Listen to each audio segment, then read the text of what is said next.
जिसका जीवन कच्ची मिट्टी हर सांचे में वो ढलती है, हो उसका जीवन कच्ची मिट्टी हर सांचे में वो ढलती है, देती है जग को जियारा खुद बाती बन जलती है, अपनों के नाम वो कर जाती है, हो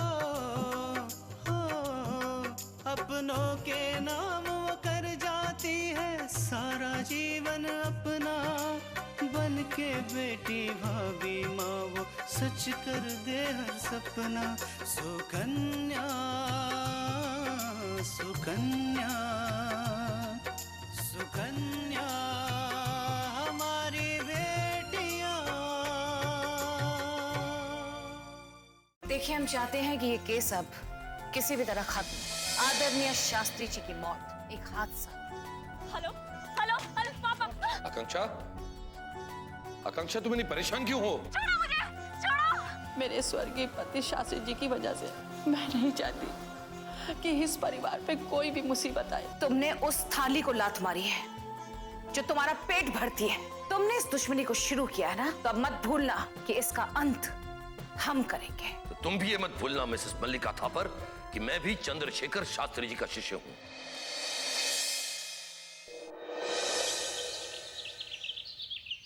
बेटा दीपक, मुझे उस मल्लिका के इरादे कुछ ठीक दिखाई नहीं दे रहे हैं।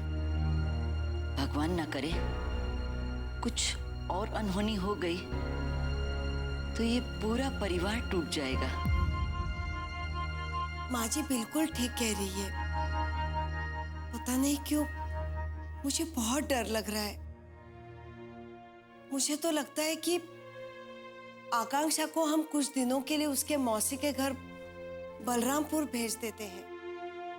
ये तुम क्या कह रही हो पार्वती?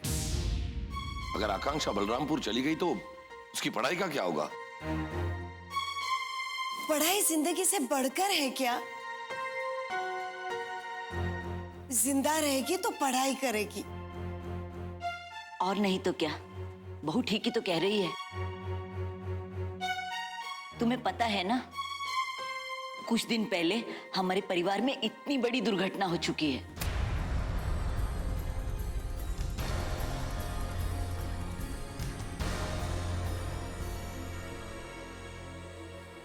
बेटा दीपक, आकांक्षा को यहां से भेज ही दो। वैसे भी दुख का इतना बड़ा पहाड़ अभी सीने से नीचे नहीं उतरा है, और फिर कोई नया हादसा हो गया तो सह नहीं पाएंगे।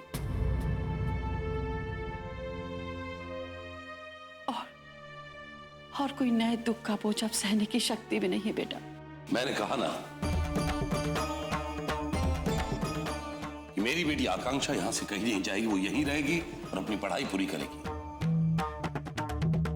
और हम उन कायरों में से नहीं जो दुश्मनों की धमकी से डरकर मुंह छुपाकर भाग जाए। और अगर मेरी बेटी की तकदीर में मौत लिखी है तो वो वहां भी आ जाएगी, और नहीं तो फिर आकांक्षा को कहीं भी कुछ नहीं हो सकता।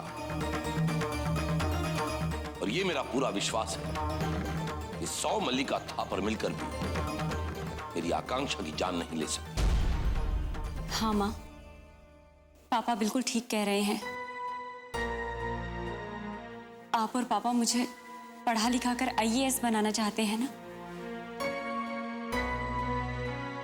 अगर मैं आज डरकर यहां से भाग गई, हार गई, तो फिर आपका सपना पूरा कैसे कर पाऊंगी? माँ, आज मुझ में हौसला आ गया है। अगर आज अपराधियों से डरकर मैं यहां से चली गई, तो फिर निर्दोष लोगों को न्याय कैसे दिला पाऊंगी?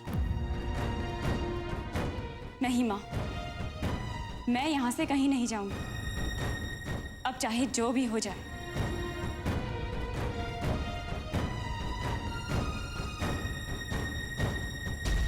मुझे मेरी बेटी से यही उम्मीद थी।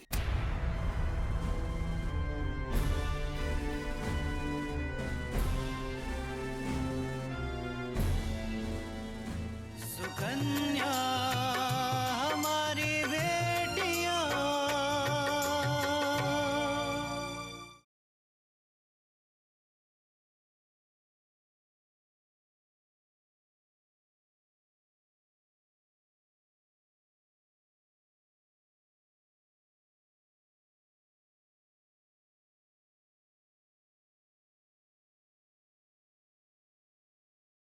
सुकन्या हमारी बेटियां।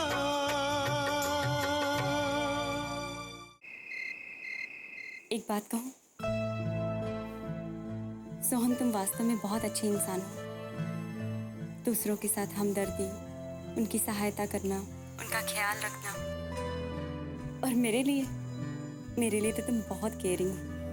अरे तुम्हारे सिवा मेरे दुनिया में है ही कौन? मेरा मतलब है एक तुम ही तो हो जो कॉलेज में मेरी एक अच्छी फ्रेंड हो। अब तुम्हारे लिए नहीं करूंगा तो और किसके लिए? हाँ, वो तो है। But Sohan, you are really an honest and a true friend. तुम्हें पता है, तुम्हें तो कोई भी अच्छी लड़की अपना दोस्त बना सकती है। कोई भी लड़की? कोई भी मतलब? मेरा मतलब है कि कॉलेज की कोई भी लड़की तुम्हें अपना दोस्त बना सकती है। हाँ, ये बात अलग है कि तुम उसे पसंद करते हो या नहीं। अच्छा, एक बात बताओ सोहन, क्या तुमने कभी किसी लड़की को पसंद किया, या फिर ऐसे ही घूमते रहते हो कॉलेज में सारा दिन? पसंद तो करता हूँ, लेकिन मैं तो मजाक कर रही थी। तुम्हें पता है, ये सब बेकार की बातें हैं। तुम सिर्फ अपनी पढ़ाई में अपना मन लगाओ, ठीक है? वैसे आजकल तुम्हारे एहसान काफी बढ़ते जा रहे हैं मुझ पर। एहसान? कैसे एहसान? उस दिन तुमने मुझे गुंडों से बचाया था ना, वो क्या किसी एहसान से कम है? अगर उस दिन तुम नहीं आते तो पता नहीं क्या होता। अच्छा, तुमसे कुछ पूछूं तो उसका जवाब दोगी? देखो, अब इस वक्त तुम हिस्ट्री या ज्योग्राफी के बारे में कुछ मत पूछना। मेरा तो वैसे भी दिमाग काम नहीं कर रहा है, और वैसे भी मुझे बहुत नींद आ रही है। तुम एक काम करो, कल कॉलेज में मुझसे जो पूछना है वो पूछो, ठीक है? अरे गुड नाइट, बाय।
आकांक्षा, क्या हुआ? आकांक्षा, क्या हुआ? पापा, अभी कोई आदमी आया था। बेटा, वहाँ कोई नहीं है। नहीं पापा, वहाँ पे कोई था। वहाँ पे एक आदमी था। नहीं बेटा। और उसने मुझ पे चाकू से हमला किया है। चाकू से हमला? तो क्या बोल रही है बेटी? एक मिनट बेटा, मैं देखता हूँ। कौन है वहाँ? कौन है? कौन है बेटा? कौन है? किसे देख रही है? कौन है यहाँ? कोई नहीं है। कौन है? बेटा कोई नहीं, ये क्या हुआ बेटा? क्या हुआ आकांक्षा? आकांक्षा बताओ क्या हुआ? पापा, पापा वहाँ पे कोई आदमी था। नहीं बेटा, वहां कोई नहीं है। पापा कोई आदमी था और उसने मुझ पे चाकू से हमला किया। चाकू से हमला? ना जाने हमारे घर पे किसकी नजर लग गई है। जब से शास्त्री जी की मौत हुई है कुछ न कुछ हमारे साथ होता ही जा रहा है। पहले आकांक्षा पर हमला और अब कौन हमें ये परेशान कर रहा है। मुझे भी समझ नहीं आ रहा कि आखिर ये है कौन जो हाथ धोके मेरी बच्ची के पीछे पड़ा हुआ है। बिगाड़ा क्या है आखिर आकांक्षा ने उसका? कहीं ऐसा तो नहीं कि इन सबके पीछे अभिषेक? हाँ जरूर जरूर उसी का हाथ होगा। लेकिन यहां घर के अंदर कैसे? क्या सोच रहे हैं? ये ऐसा कौन कर सकता है, वो भी घर के अंदर? यही तो मैं सोच रहा हूं। अब सोचने वोचने से काम नहीं चलेगा। देखिए हम सोचते ही रह जाएंगे और यहाँ हमारी बच्ची की जान चली जाएगी। मुझे तो लगता है कि हमें इस बात की पुलिस में कंप्लेंट कर देनी चाहिए। अब सुन रहे हैं ना मैं क्या कह रही हूँ? हाँ लेकिन अब लेकिन कुछ नहीं, हमें पुलिस में कंप्लेंट करनी ही होगी।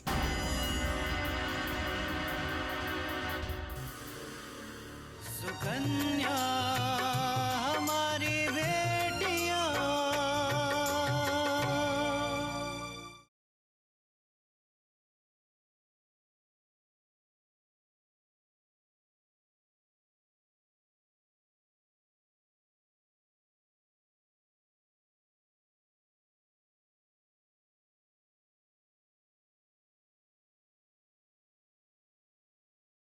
सुकन्या हमारी बेटियां। अब लेकिन कुछ नहीं, हमें पुलिस में कंप्लेंट करनी ही होगी। माँ, आप भी ना जरा जरा सी बातों पे परेशान हो जाती हैं। अब इतनी सी बात के लिए पुलिस में रिपोर्ट लिखवाने की क्या जरूरत है? ये तो वही बात हुई ना कि हमें डर के मारे पत्थर भी पहाड़ जैसा लगने लगता है। माँ, जिंदगी में न जाने ऐसी कितनी बातें होंगी, तो क्या हम हर बार डर जाएंगे? चुप कर, तुम्हें क्या पता हम तुम। माँ, मुझे पता है कि आप मुझसे बहुत प्यार करती हो, इसीलिए डर गई थी ना। सच तो ये है कि एक पल के लिए मैं भी डर गई थी, लेकिन बेटा ये सब। माँ, आप भी ना अब ये सब छोड़िए। और वैसे भी माँ बाप बच्चों की कमजोरी नहीं बनते, बल्कि उन्हें हिम्मत देते हैं। अब बताइए आप क्या करेंगे? मुझे मालूम है बेटा, माँ बाप अपने बच्चों की ताकत होते हैं, कमजोरी नहीं। पर वर कुछ नहीं। अब आप इस पर को किनारे रखिए। और वैसे भी माँ, जब तक आप सबका आशीर्वाद मेरे साथ है, मेरा कोई कुछ नहीं बिगाड़ सकता, है ना पापा? हाँ बेटा, तो बिल्कुल ठीक कह रही। पापा, मैं आप ही की बेटी हूँ। सामने आई हर मुसीबत से लड़ सकती हूँ, चाहे वो कोई भी क्यों ना हो। मैं सच कह रही हूँ ना पापा? हाँ बेटा, देख अब आगे चलकर कुछ भी हो, कोई भी बात हो तो हमें बता दो। एक बात मैं भी बताना चाहती हूँ।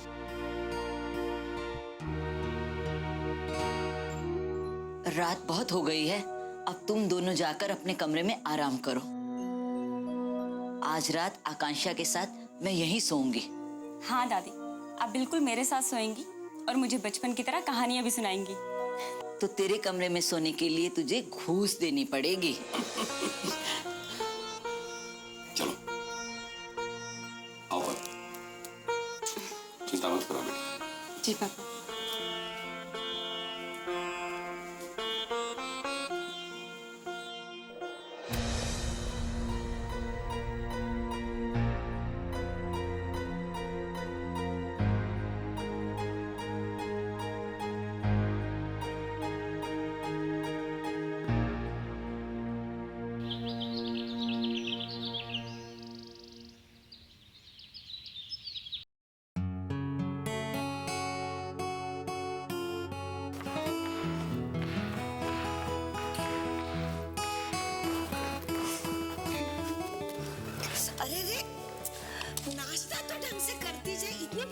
की जल्दी है?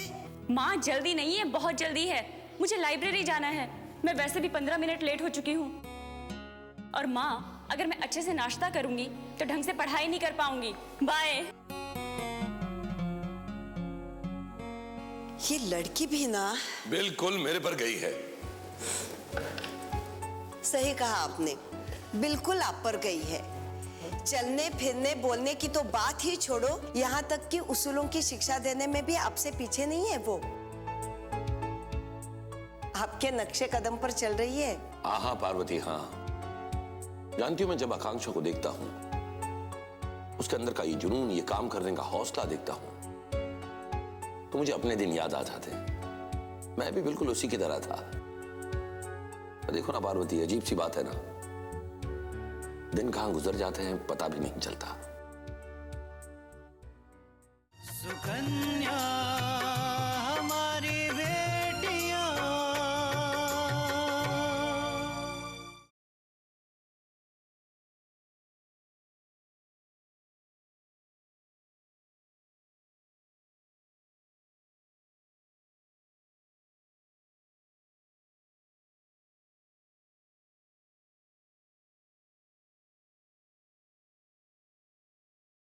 सुकन्या हमारी बेटियां।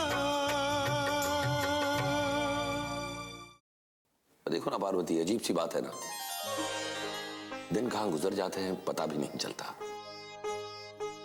जानती हूँ। अब आप उन दिनों से बाहर आइए और जल्दी से नाश्ता कीजिए, वरना आप भी आपकी बेटी की तरह कहेंगे देर हो रही है और बिना नाश्ता किए चले जाएंगे। हाँ भाई हाँ, गृह लक्ष्मी जी, आपका हूं सर आंखों पर। वो मैं आपसे कुछ कहना चाहती थी। हाँ कहो। वो शास्त्री जी के मामले में आप अकेले कोई कदम मत उठाइएगा, सबको अपने साथ लेकर चलिएगा। मेरे कहने का मतलब था कि आप अकेले सबकी नजर में आ जाएंगे, क्योंकि वो पार्वती, समझ रहा हूं मैं, पर यूं मान लो कि कल उठकर हमारे परिवार में ऐसा कुछ हो जाए, तो क्या तुम यही कहोगी? क्या तुम किसका इंतजार करोगी कि कोई साथ देगा और फिर जाकर तुम उस अन्याय के साथ लड़ोगी? पार्वती, कहीं ऐसा तो नहीं कि शास्त्री जी के साथ हमारा कोई खून का रिश्ता नहीं, इसलिए तुम ऐसा कह रही हो? नहीं नहीं, आप मुझे गलत समझ रहे हैं। पार्वती, शास्त्री जी ना ही सिर्फ मेरे गुरु थे, पर मेरे पिता समान थे, और उनकी आत्मा को न्याय दिलाने के लिए मुझे किसी की जरूरत नहीं। मैं सिर्फ इतना जानता हूं कि मैं सच्चाई का साथ दूंगा और सच से कभी मुंह नहीं मोड़ूंगा। मैं जानती हूँ और आपके भावनाओं की इज्जत भी करती हूँ, लेकिन डरती हूँ कल रात जो हो गया उसके बाद। पार्वती, तुम ऐसा इसलिए कह रही हो ना कि कल को मुझे कुछ हो गया तो? ऐसा मत कहिएगा। देखा पार्वती, मुझे कुछ हो जाने के डर से ही तुम्हारी अंतरात्मा हिल उठी। तो जरा सोचो, शास्त्री जी मेरे पिता समान थे, तो उनकी मौत के बाद मैं क्या चुपचाप बैठा रहूं? शास्त्री जी ने मुझे हमेशा अपनी बेटी की तरह सम्मान दिया, और आज जब उनके लिए कुछ करने की बारी आई तो क्या मैं हाथ पर हाथ धरे बैठा रहूं? नहीं पार्वती, मैं तो यही मानता हूं कि डर पाप और गुनाह करने वालों को लगना चाहिए, ना ही कि अन्याय का विरोध करने वालों को।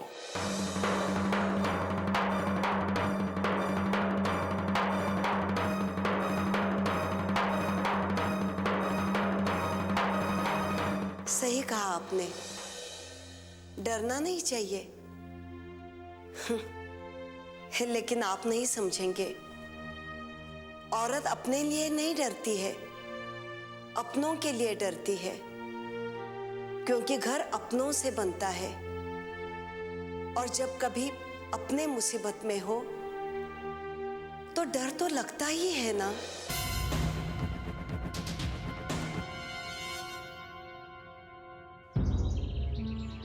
मुझे अच्छी तरह से पता है कि ये सब उसी का किया धरा है।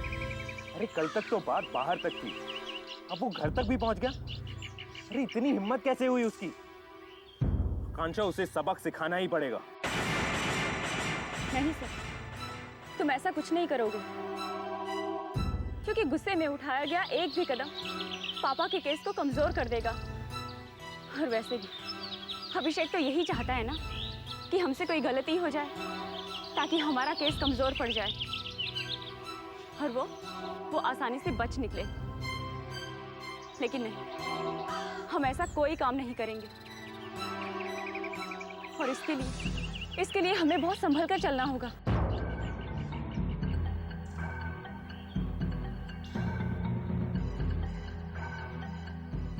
मुझे लगता है तुम ठीक कह रही हो आकांक्षा। मैंने तो इस बारे में कुछ सोचा ही नहीं।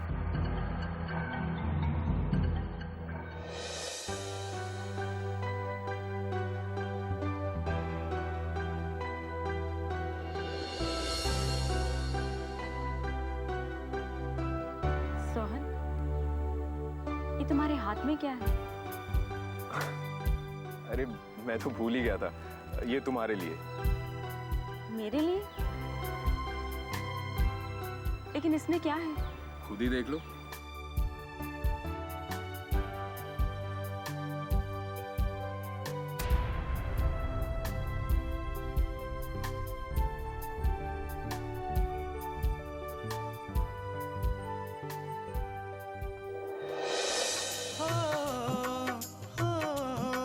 अपनों के नाम वो कर जाती है सारा जीवन अपना, बन के बेटी भाभी माँ वो सच कर दे हर सपना।